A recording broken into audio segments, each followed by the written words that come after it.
islohotda qadriga yetish uchun uni birinchi navbatda tushunish kerak.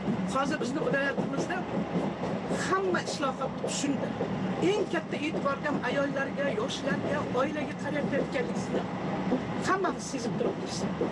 Men bir narsani doim uchrashuvlarga chiqqanimda ham takrorlayman. Ana shu 16-yillar boshlarida siz aytganda Oliy Majlis deputati edim. Saylovchilar kelardida deputat bo'lsa, bizga svetda til bergan. Svetda. Ikkinchi bizni ish bilan ta'minlagan. Va uchinchisi qizlarimizni kontrактga yordam bergan. Mana qaranglar, mana shu 3 ta masala bugungi kunda 100% o'zini ijobatini topdi. Bu nima uchun? Bu demak, hammamiz tushunyapmizki, muhtaram prezident sizlar rahbarligingizda biz to'g'ri yo'lni tanlab oldik. Yo'limiz to'g'ri ekanligiga hamma onalar ishonyapti. Onalar har kun sizni duo qiladi.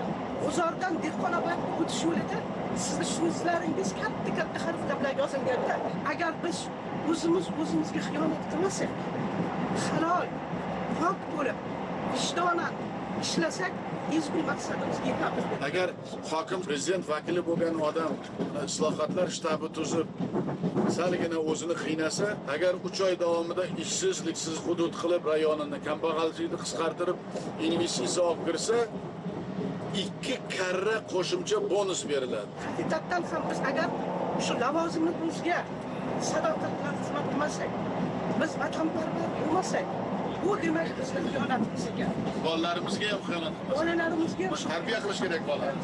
Bolani tarbiya qilmasak bo'lmaydi baribir. Shuning uchun eng katta e'tiborni siz aytgandek ma'naviyatga, ma'rifatga qaratayotganimiz ham bejiz emas. Chunki biz qancha moddiy boylikka ega bo'lmaylik, agar bu bolamiz vatanparvar bo'lmasa, erta uni qadriga yetmaydi. Shuning uchun ham mana shu sizlar rahbarligingizda, sizning tashabbusligingiz bilan boshlangan kitobxonlik bugun Qashqadaryoda o'zini samarasini beryapti. Kitobxonlar tanlovga qatnashish uchun bolalarimiz yillab tayyorgarlik ko'ryapman. Bugun xursand bo'lib aytamanki, ayollarimiz Qashqadaryoliklarning kayfiyati juda ham baland, ruhiyati baland. Agar insonning kayfiyati baland bo'lsa, hamma qiyinchiliklarni mardonavor yengib o'ta olar ekan. Bizda hozir ana shunday kuch bor, ana shunday shaxt bor. Muhtaram prezident, sizga katta rahmat. Qizlarimizni o'qityapmiz. Olima bo'lish uchun ko'plarini aspiranturalarda o'qityapmiz, davlat grantlari asosida. Bitta qizni agar tarbiya qilsak, oilani tarbiya qilgan bo'lamiz.